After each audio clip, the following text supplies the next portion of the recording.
What's going on, ladies and gents? Welcome back to another solo leveling Arise video. Let me just unmute this real quick. Okay, so let's have a little chat, guys. This live stream was very controversial. I want to talk a little bit about gachas and this game specifically. Okay, now you guys know I've been a big supporter of solo leveling Arise. If you guys don't know my resume for gachas, I've been playing gacha since 15 years now. It's one of my favorite formats of gaming, whether it's turn-based RPGs, action RPGs, strategy RPGs, tower-based, whatever the case may be. Gachas have always been a big part of my life and a big part of my gaming, I guess, YouTube career. Because most of my stuff, let's be real, has been gachas, right? And the reason why I play gachas is not because they're riveting or thrilling or anything of that. It's just they're time efficient. Right? And majority of the times I was always a whale. I started becoming free to play, I think roughly about 7 or 8 years ago when I started taking free to play more seriously and realized, you know what, I'm being stupid. I'm spending my money on a pixel. And then I became a YouTuber. Then I started re-spending money on pixels because it made sense for me as a content creator to make money back when I put money in, right? Spend money, make money. How it works. It always works that way. So I want to talk a little bit about people's comments about the most recent live stream. Now, I have to admit fully, and I agree with everybody on this, I think we're all on the same page, including the devs, as a matter of fact. They've all been saying the game has been stale. They know it. We know it. Everybody knows it. My grandmother in the grave knows it. My dog, well, I don't have a dog, but if I did have a dog, my dog would know it. Everybody knows that the game has been stale for quite some time. Now, we all know they're going to focus on fixing that. Some people think this content is mid that's coming out. I'm going to be honest with you guys. If we go back and we look at any other gacha, you can, without naming the Hoyoverse ones, which I think are pretty on par with SLA in terms of content release, Solo Leveling Arise deserves credit for one thing and one thing over anything else. Not their generosity, not their communication, which are both stellar, by the way. What they deserve credit for is the amount of content they bring out in a short period of time. And I say this religiously in a lot of my videos, in a lot of my live stream, that you have to give credit where credit is due. To bring out brand new content at this capacity and at this rate every 3 weeks is pretty impressive for a gacha game. You can, if you're a veteran gacha player, you know exactly what I'm talking about. For example, let's just use Jujutsu Kaisen as an easy example. All they do is bring out events when a new character comes out. The events are always the same: fight, these things, and then they release a tower. They're not going to get shit for a long time, right? Ninja Tribes, same thing, right? My Hero Academia, when I played it, was the same thing. Epic 7 was good because they brought a lot of stories, but it took a long time for them to bring it out. Then they brought out a raid, and that raid was pretty much it. So to bring out brand new content at this level, this capacity for a gacha game is unheard of, guys. And I'm not defending Netmarble because I think it's been stale lately, and I think they could do a better job. But I also do think, and there might be truth to this, is that their bigger team, the team that first started when they made this game and they launched it, is probably no longer here. I'm assuming they've probably moved on to bigger projects that are coming up. And what they usually do is they have like a triage team that sticks around, that covers, business things, that does updates, make sure the change releases are done, and have a couple triage fixes here and there for bugs. And that's why you're seeing a lot of these bugs still exist. So I do think that's the case, and that's majority of gachas. Most gacha companies do this. They take their more developed core team and they move them on to like a bigger project that's upcoming, because of course the ball has to keep rolling.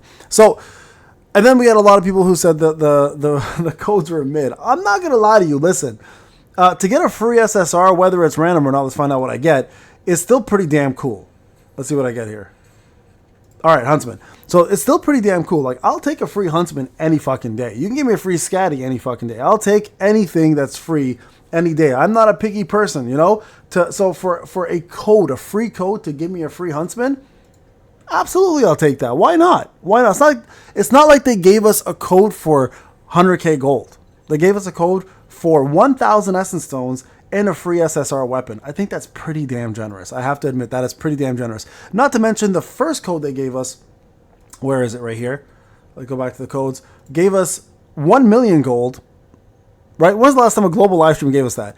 Gave us 100 blessing stones or powder blessings and 100 rune fragments, and then gave us 3 mana power extracts, and then some of these to get lucky and hopefully get gems for. But this here is very generous. Now add this on top of the 1,000 essence stones we're giving away as content creators. That's 2,000 essence stones if you're a supporter. So make sure you go and support. And then of course you get yourself additional boxes from the supporter program. So all in all, in like 2 days, guys, we got 5 codes. Right? All you got to do is simply support us as content creators. We get you 2 codes. You get yourself 3 codes here. Sharp Livestream is going to give one. Most likely the Japanese one will give one.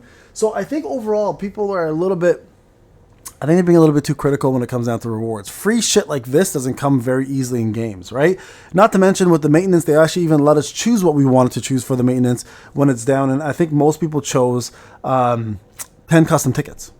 So you're going to get 10 free tickets as well, too. Now, I will admit, it is dry right now when it comes down to Essence Stones. There is no real way to farm it. The only real consistent way is through mining and getting A and S gates, which is not obviously efficient enough. But at the end of the day, guys, this game is still very generous. And I've said this in my last video. Yes, it has become less free-to-play friendly, but it doesn't mean it's not free-to-play friendly. The word less is being used very loosely here because it still is a very free-to-play friendly game, right? And that's the thing at the end of the day.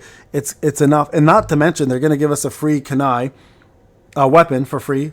They're going to give us 2 free legendary blessing stones and additional things that are coming down the pipeline with the Valentine's Day event and the brand new co-op. So there's a lot of ways to earn stuff in this game, but I think people are forgetting that this is a gacha. It's a money-making machine. It's essentially at the end of the day a casino, right?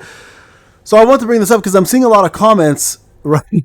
And people are upset about the codes and stuff. And I'm just like, listen, it's not like we're Jujutsu Kaisen or any of those games where we're giving like 100 cubes or 1,000 cubes or, you know, something simple like that. They're actually giving good rewards away.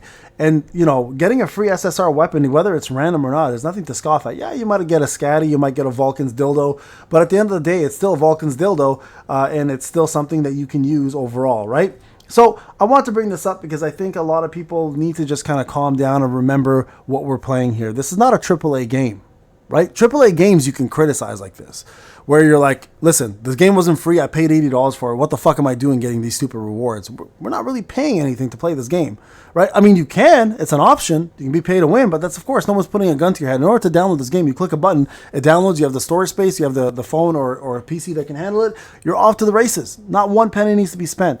So they gotta make money somehow.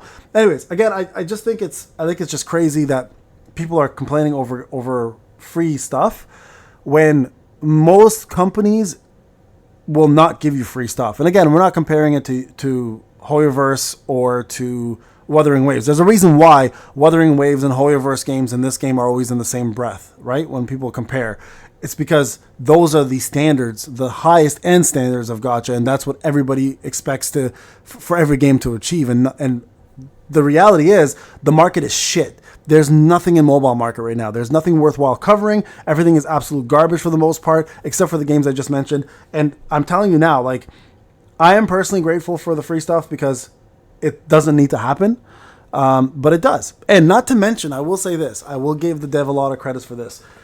I've never seen a dev team this active on a mobile platform. Not only do they give us developer notes, not only do they give us updates, not only do they give us original content, but they give live streams. Honestly, live streams at this rate, every 3 weeks, almost 3 live streams every week, or every 3 weeks is pretty crazy. That takes a lot of effort and a lot of commitment on their part to make sure that things are going smoothly. So I do want to give the devs credit for that. They deserve a little bit of love. I think the free rewards are fantastic. I don't think there's anything to hate on them. So I truly do believe that. I think we're being a little bit crazy about that. That's just my opinion on it. I'm curious to hear what you guys have to say though about this, because at the end of the day, I think that Netmarble deserves a little bit of love for all the support they're doing. All right, guys. Thank you so much for watching. I'll see you guys in the next one. Take care.